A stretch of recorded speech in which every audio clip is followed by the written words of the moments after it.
The Democratic Alliance is conducting an oversight visit to Makanda's water infrastructure today. The delegation will also inspect upgrades to 2 water treatment plants. The Eastern Cape city has battled water supply problems for some time now. Siphosethu Booi is in Makanda and joins us now. Siphosethu, several challenges have really resulted in a water issue in that area. Talk to us about this oversight visit and some of the expectations. Yeah, definitely, Mpho, and it's one of great concern because you will note that the University of Rhodes is situated in Makanda.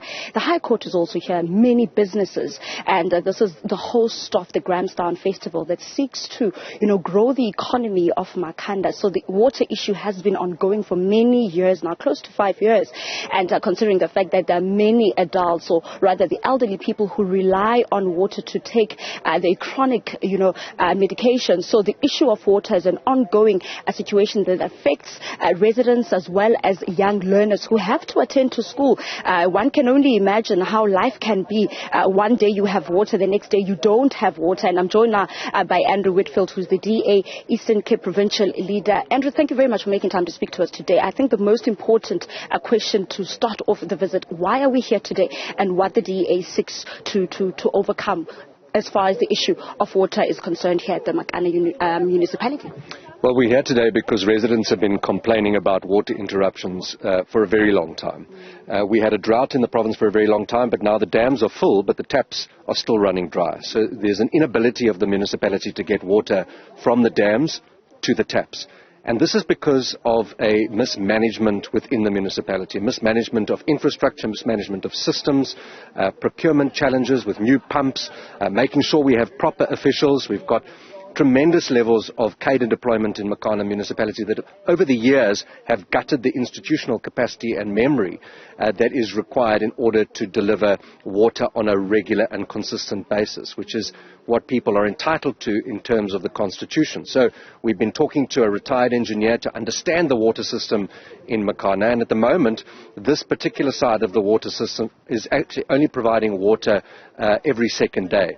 So once a day, or one day on, one day off, water in the tap one day, no water in the tap the next day. It's an unacceptable situation. We met with residents and business owners this morning, other stakeholders, who are furious with the situation. You cannot sustain a growing local economy under those conditions of neglect. And of course, now it also speaks to the issue of the elections later on in the year. Many protests have been held by the university itself, students, residents, business owners, raising these type of concerns. But what seems to be the problem, or why is it taking so long for the municipality itself to ensure that a recovery plan is being implemented? And of course, some of the expertise from the retired, engineers and other engineers in trying to find a solution. Where is the problem? Where is the disconnect between residents, the municipality, and the issue of ensuring that they are able to access services like water? Well, the political leadership of the municipality under the ANC is completely arrogant. They don't listen. We've got engineers and business people that have offered their time and services to assist with the challenges. They aren't listened to, they aren't supported, they aren't brought on board. There's no inclusive whole-of-society approach to resolving the issue. We have a financial recovery plan that was imposed on Makanda, which was simply ignored. The municipality is in contempt of court. The ANC is trying to remove the High Court from Makanda as well, which is a huge concern. We've got load shedding from Eskom, we've got water shedding from the municipality, and soon we're going to have job shedding when the High Court goes. So the situation here is beyond water. At the moment, the interruptions in water are devastating to the schools, the universities, the residents, the businesses, but beyond that, the economy of Makanda cannot sustain the ongoing neglect of the political leadership, and that is why the DA has been calling for the dissolution of this council. It is something that we engaged with stakeholders on this morning. We don't believe that even if today's problems are fixed, that there won't be new problems tomorrow. Every time one issue is fixed, the next day a new problem crops up. We need a permanent solution to the situation in Grahamstown, and we believe fundamentally that that requires political solution. We have called for the dissolution mentioned before, we've tabled a motion in Council last year. There are stakeholders in civil society which have called for the same thing. There is a unifying position in this town, in this little city, that people are tired of the ANC, they're tired of the neglect, they're tired of the arrogance, and they want a new political dispensation.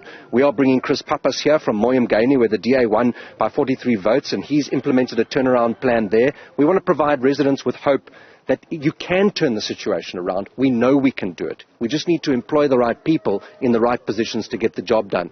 And the DA is committed to doing that. And also, speaking on some of those solutions, they are in need right now. To a person who's watching the news now and thinking, it's election season, many political parties are now going to come forward in attending, the complaints from people. What is the DA going to do differently here in Makanda? Because we are talking about a problem that has been there for over 5 years now. So what is it that the DA seeks to do for the people of Makanda? Yeah, the water problems here have been ongoing for at least a decade. We've been driving the issues for at least a decade. Okay, we've been dealing with service delivery issues for at least a decade. We've been highlighting the financial issues for at least a decade. Yeah, the elections are coming up, but they're not local elections.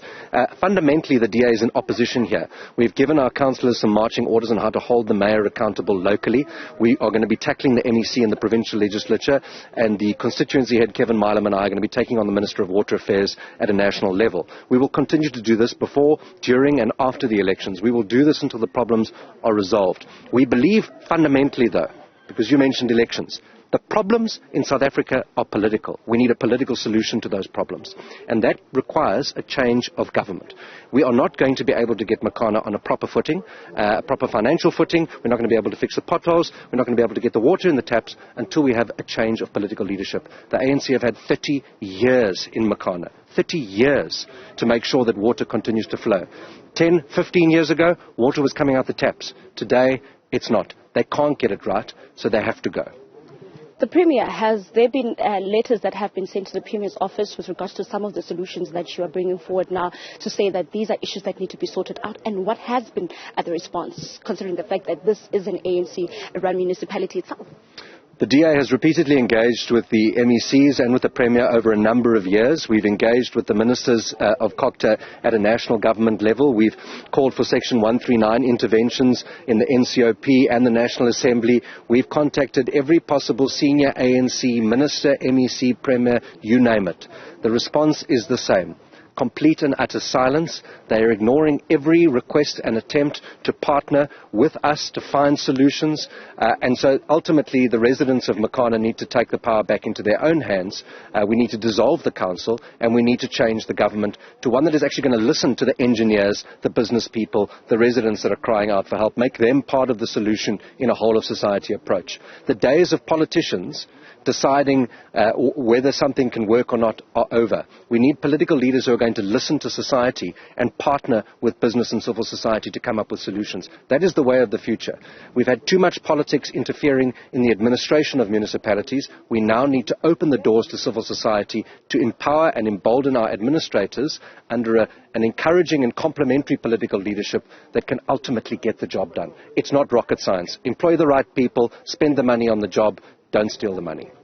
Andrew Whitfield, DA, Eastern Cape Provincial Leader, here speaking to us about some of the issues that many of the residents of Makanda have been battling with for close to over 10 years now. And it's an ongoing problem that really does restrict the economy of Makanda as well as the social well-being of the people of the Eastern Cape, in particular here in Makanda. So we wait to see and hear the response from the Makanda municipality with regards to just some of the issues that have been raised here by the DA. Paul. Very well, Siphosethu Booi. Thank you so much for that update. We will continue, of course, to bring you that response as soon as it becomes available.